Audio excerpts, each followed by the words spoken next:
AC source होता है, पहले एक डायरेक्शन में करंट भेजता है, फिर दूसरे, मींस पहले इस तरह करंट भेजेगा, फिर ये इस तरह करंट भेजेगा, इस तरह से कि इसके अंदर इलेक्ट्रॉन इस तरह जाएंगे, वापस आएंगे, इस तरह जाएंगे, मींस इलेक्ट्रॉन वाइब्रेट करते इस तरह से। तो ऐसा करंट जिसके अंदर इलेक्ट्रॉन इस तरह से वाइब्रेट करे ना, इस तरह से, इस रेजिस्टर के अंदर इलेक्ट्रॉन इस तरह से वाइब्रेट करे, तो ऐसे करंट को क्या कहा जाता है? करंट को कहा जाता है एसी। और एसी सोर्स की पोलरिटी चेंज होती है, पहले साइड पॉजिटिव होती है और करंट पॉजिटिव नेगेटिव जाता है।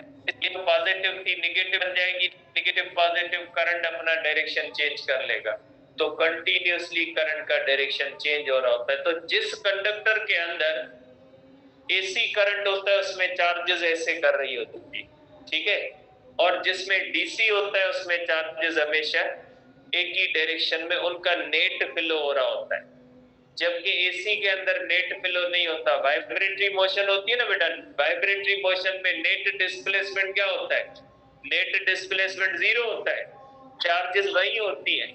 इस तरह से वायर पूरे कंडक्टर के अंदर जब एसी होता है तो चार्जेस वाइब्रेट कर रही होती है, जब डीसी होता है तो बिल्कुल पानी की तरह फ्लो हो रहा होता है। तो एसी और डीसी में ये फर्क है बेटा, ठीक है।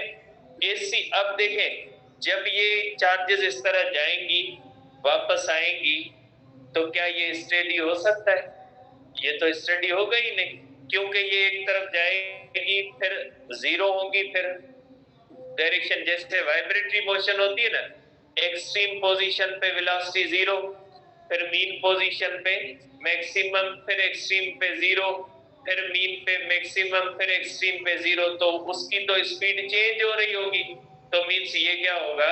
ये पल्सेटिंग करंट होता है। एसी जो होता है ये क्या होता है बेटा? एसी पल्सेटिंग करंट होता है बेटा।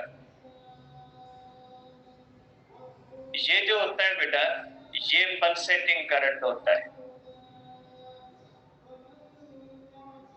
एसी जो होता है बेटा, ये पल्सेटिंग करंट होता है। अब इसकी एक और बात भी याद रखिएगा, सपोज करें बेटा कि ये एक रेजिस्टर है बेटा, और इसमें एक सोर्स है बेटा, एक एसी सोर्स है। अब एसी सोर्स जो होता है उसकी वैल्यू होती है बेटा पीक वैल्यू, मीन्स वो ज्यादा से ज्यादा कितना करंट दे सकता है। अब सपोज करें ये सोर्स, इसकी पीक वैल्यू कितनी होती है बेटा? ये हो जाती है बेटा, आप ये कह लें कि ये है 1 एम्पियर, मीन्स ये ज्यादा से ज्यादा कितना देगा? 1 एम्पियर देगा। लेकिन इसका मतलब ये नहीं है हर वक्त 1 एम्पियर देगा। जैसे वाइब्रेटरी मोशन होती है, हम कहते हैं इसकी मैक्सिमम वेलोसिटी 10 मीटर पर सेकंड, इसका मतलब ये तो नहीं उसकी हर वक्त 10 मीटर पर सेकंड, उसकी 10 मीटर कहां पे होती है? मीन पोजीशन पे होती है। जब वो एक्सट्रीम से मीन की तरफ आ रहा होता है तो वेलोसिटी 0 से बढ़ के 10 होती है, जब वो मीन से एक्सट्रीम की तरफ जाएगा तो 10 से बढ़ के 0 होगी, मीन्स उसकी हर वक्त स्पीड 10 नहीं होगी।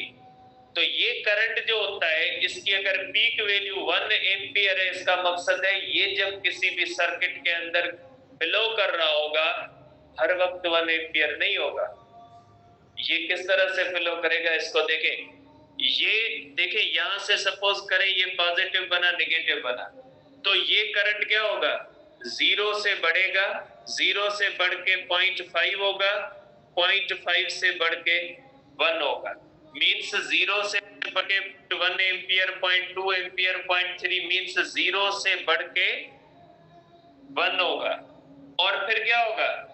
1 से कम होगा, 1 से कम होके 0 होगा, और फिर दूसरे डायरेक्शन में जाएगा, और दूसरे डायरेक्शन में क्या होगा?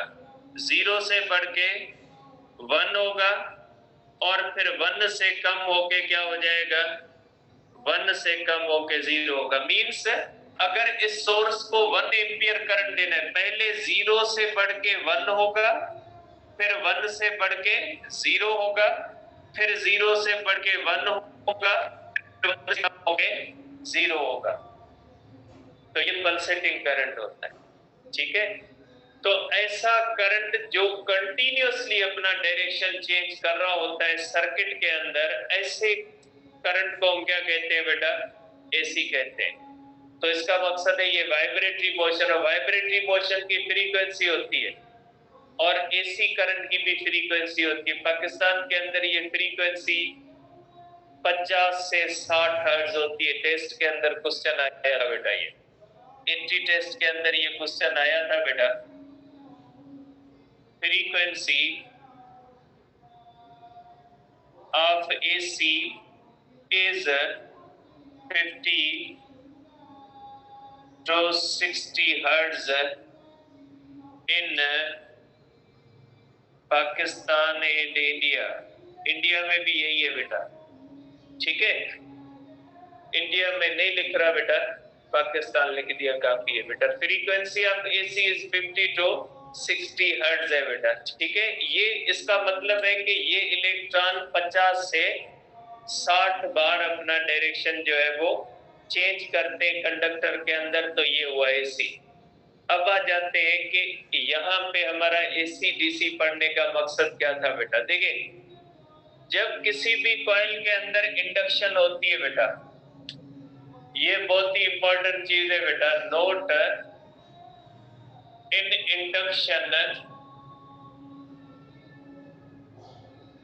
इंडक्शन एसी इज प्रोड्यूस्ड बेटा। इंडक्शन के अंदर हमेशा एसी प्रोड्यूस होता है बेटा। जब किसी भी कॉइल के अंदर इंडक्शन होती है ना, तो इंडक्शन के अंदर जो कॉइल के अंदर ईएमएफ बनती है, जाहिर सी बात है अगर करंट का डायरेक्शन चेंज होगा तो ईएमएफ का भी होगा ना। करंट को ड्राइव कौन करता है? करंट का ड्राइवर जो होता है वो ईएमएफ है। अगर आपके बस इधर जा रही है, वापस बस आ रही है, आप कहें कि ड्राइवर का डायरेक्शन चेंज नहीं हुआ, बस का डायरेक्शन चेंज हो गया, ये तो नहीं होगा ना, ठीक है। मना जी के देखो, नालायक उस्ताद नालायक हो तो शागिर्द नालायक, होने के पर्सनल ना उठ जाओ। तो देखिए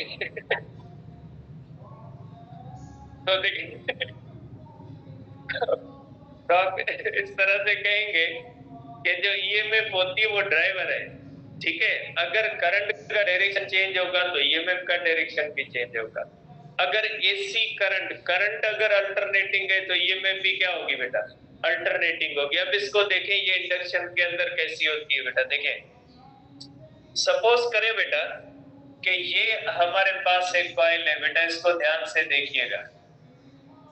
सपोज करें बेटा ये हमारे पास कॉइल है और इसके ये बेटा इस तरह से, ये मैं इसके जो है वो टर्न्स बनाता हूं बेटा इस तरह से।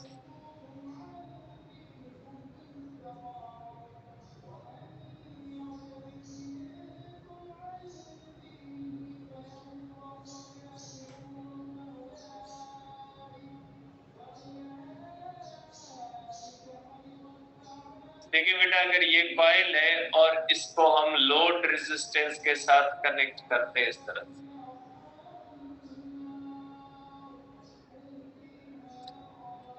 देखिए सपोज करें बेटा यहां से हम एक मैग्नेट ले आ रहे हैं, बार मैग्नेट बेटा। अब लेंजेस ला हमने यहाँ पे तो नहीं पढ़ा, लेकिन आप एंट्री टेस्ट किए हो तो आपने लेंजेस ला पढ़ ही लिया होगा, इतना तो आपको पता है बेटा। देखिए बेटा, अगर हम इसको मैग्नेट को इस तरफ ले आएंगे बेटा, तो हम किसको लेके आ रहे हैं बेटा? नॉर्थ पोल को लेके आ रहे हैं बेटा। नॉर्थ पोल को लेके आ रहे हैं कॉइल की तरफ, और फ्लक्स क्या होगा बेटा? फ्लक्स बढ़ेगा, और फ्लक्स बढ़ेगा तो फेराडे का लॉ क्या कहता है? फेराडे का लॉ कहता है कि इसमें ईएमएफ इंड्यूस होगी और करंट बनेगा। अगर करंट बनेगा तो ये कॉइल खुद क्या बन जाएगी बेटा? इस कॉइल के अंदर अगर करंट बनेगा तो ये कॉइल खुद क्या बनेगी? मैग्नेट बनेगी।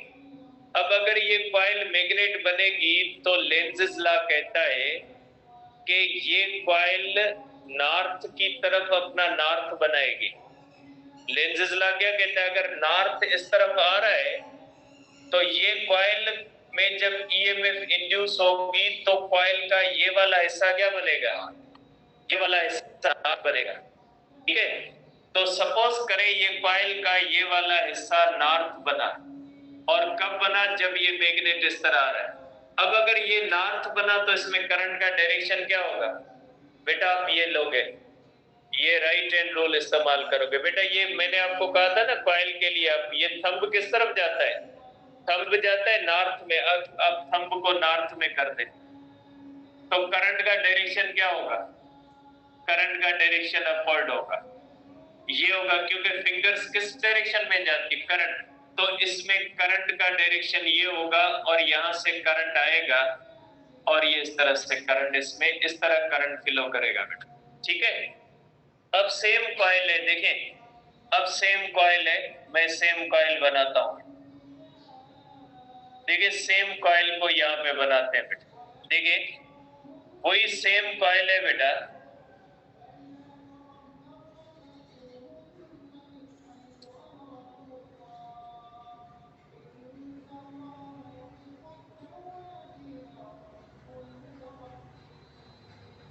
ये लोड रेजिस्टेंस है बेटा, ये लोड रेजिस्टेंस। ठीक, अब अगर मैग्नेट को हम देखते हैं बेटा, ये देखें, अब अगर ये नॉर्थ अवे जाएगा, सपोज करें अब मैग्नेट को हम अवे ले जा रहे हैं, पहले टुवर्ड्स ले आ रहे थे, अब क्या ले जा रहे हैं बेटा? इसको अवे लेके जा रहे हैं। अब अवे ले जाएंगे तो फ्लक्स क्या होगा बेटा? फ्लक्स कम होगा। टुवर्ड्स ले आने से फ्लक्स बढ़ेगा, अवे ले जाने से फ्लक्स क्या होगा? कम। तो हमने ये नहीं कहा कि बढ़ने से ईएमएफ इंड्यूस होगी, ईएमएफ बढ़ने से भी इंड्यूस होगी, ईएमएफ कम होने, क्योंकि फ्लक्स बढ़ना भी चेंज है और फ्लक्स कम होना चेंज है। देखें अब लेंज़ेस लॉ क्या कहता है? लेंज़ेस लॉ कहता है अगर ये मैग्नेट इस तरह से मूव करता है बेटा, अगर मैग्नेट इस तरह मूव करता है तो ये क्या बन जाएगा? साउथ बनेगा बेटा। लेंज़ेस लॉ कहता है अगर नॉर्थ अवे मूव करेगा तो ये क्या बन जाएगा? साउथ बन जाएगा। अगर ये साउथ बन जाएगा तो ये क्या बनेगा बेटा? नॉर्थ। अब करंट का डायरेक्शन क्या होगा? थंब किस तरफ जाएगा? थंब तो नॉर्थ की तरफ जाएगा। अगर थंब नॉर्थ की तरफ जाएगा तो अब यहाँ पे करंट का डायरेक्शन क्या होगा? करंट का डायरेक्शन यहाँ से करंट इस तरह से आएगा, करंट का डायरेक्शन ये होगा। मींस जब आप मैग्नेट को इस तरह से मूव करवाओगे तो करंट पहले इस तरफ बन रहा था, अब किस तरफ बन रहा है? इस लोड रेजिस्टर में करंट का डायरेक्शन क्या है? करंट का डायरेक्शन चेंज हो रहा है, पहले टुवर्ड्स लेफ्ट था, अब किस तरफ है? Towards right. तो इंडक्शन के अंदर जब फ्लक्स इंक्रीज डिक्रीज होगा ना तो करंट का डायरेक्शन चेंज होगा। अगर इंक्रीज फ्लक्स से करंट टुवर्ड्स लेफ्ट है तो डिक्रीज से करंट का डायरेक्शन क्या होगा? Towards right. अगर इंक्रीज से टुवर्ड्स राइट है तो डिक्रीज से क्या होगा? टुवर्ड्स लेफ्ट है। मींस करंट का डायरेक्शन क्या होगा? चेंज होगा। और ऐसा करंट जो अपना डायरेक्शन चेंज करता है उसको हम क्या कहते हैं? पल्सेटिंग करंट कहते हैं। ठीक है, तो ये एसी बनता है बेटा, और ये जो इंडक्शन होती है ना इसमें हमेशा एसी बनता है, डीसी नहीं बनता। ठीक है, अब इंशाल्लाह कल डिस्कस करेंगे सेल्फ और म्यूचुअल इफेक्ट।